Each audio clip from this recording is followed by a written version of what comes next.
જય શ્રી કૃષ્ણ દોસ્તો. અગાઉના લેક્ચરમાં આપણે ગોટુ ઓપ્શન્સના ફીચર વિશે વાત કરી હતી અને આપણે આજે ઇમ્પોર્ટ એક્સપોર્ટ ફીચર્સ વિશે વાત કરવાના છીએ તથા અલગ અલગ બીજા ઓપ્શન વિશે આપણે વાત કરવાના છીએ. દોસ્તો, જેવી રીતે આપણે ગયા લેક્ચરમાં આપણે જોયું કે ગોટુ ફીચર્સના શું ફાયદા છે તેના વિશે આપણે માહિતગાર થયા.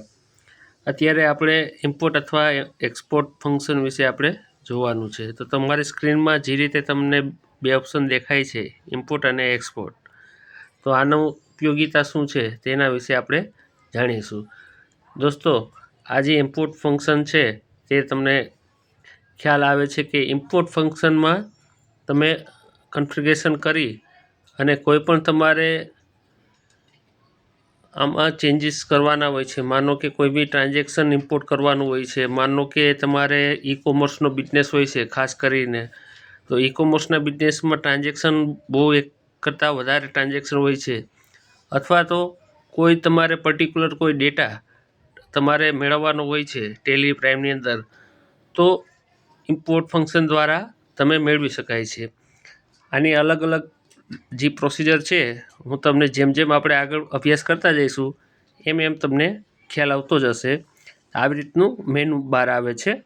એક જનરલ હોય છે, એક જનરલ ફીચર્સ હોય છે ઇમ્પોર્ટ માટેનું. બીજું છે બેન્કિંગનું. અત્યારના જે નવા ફીચર્સમાં વાત કરીએ તો બેન્કિંગ ફીચર્સ પણ આવી ગયું છે કે તમે તમારું બેંક સ્ટેટમેન્ટ ડાયરેક્ટલી તમે ઇમ્પોર્ટ કરી શકો છો અને એમાં જે કંઈ ચેન્જીસ હોય, જે કંઈ તમારે જે તે ખાતામાં તમારે એની એન્ટ્રી પાડવાની હોય તે ઓટોમેટિક તમે ખાલી કમાન્ડ આપીને પાડી શકો છો.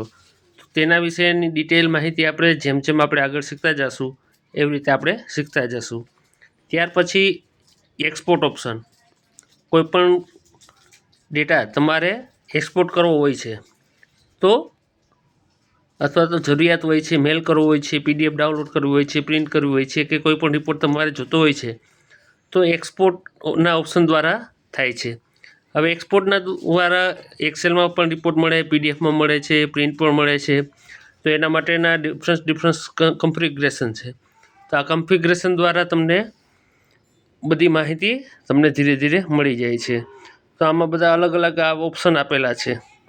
તો જે રીતની જરૂરિયાત હોય એ રીતનું તમે આમાં કન્ફિગ્રેશન કરી અને એને ક્લોઝ કરીને ડેટા એક્સપોર્ટ કરી શકો છો.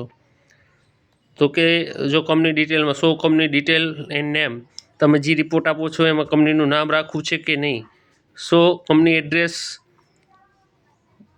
યસ. તો કે ભાઈ તમારા જે રિપોર્ટ હોય એમાં કંપનીનું નામ રાખવું છે કે નહીં. ફોન નંબર, તો કે યસ. તમે જે કંઈ રિપોર્ટ એક્સપોર્ટ કરો છો તો તે રિપોર્ટમાં તમારે જરૂરિયાત છે કે નહીં.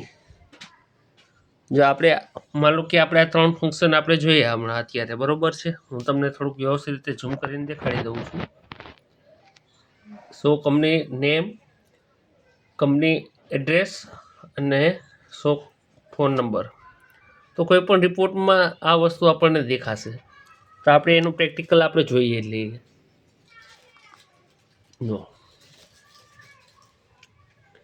માનો આ ABC કંપની આપણે ઓપન કરી છે. ચલો, ઓકે. ABC કંપનીની અંદર આપણે ચલો વાઉચરમાં કોઈ પણ આપણે ડિસ્પ્લે,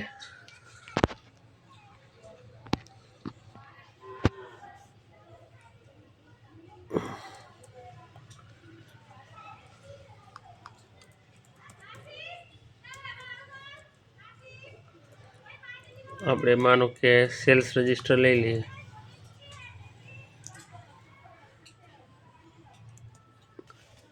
આપણું આ સેલ્સ રજિસ્ટર છે દોસ્તો, બરાબર છે. આ સેલ્સ રજિસ્ટરને આપણે એક્સપોર્ટ કરીશું. જેવી રીતે આપણે સેલ્સ રજિસ્ટરને આપણે એક્સપોર્ટ કરીશું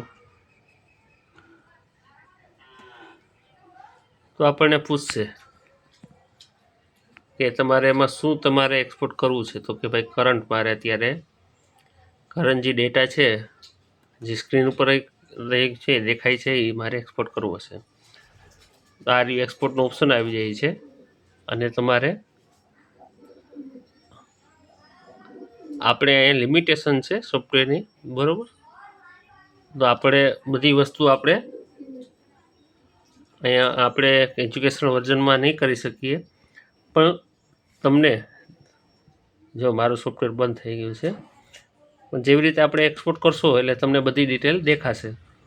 તો તેમાં જે કંઈ પણ ઓપ્શન ફીચર્સ તમે યસ કરેલા હશે એ તમારા રિપોર્ટ ઉપર તમને દેખાશે. Thank you so much.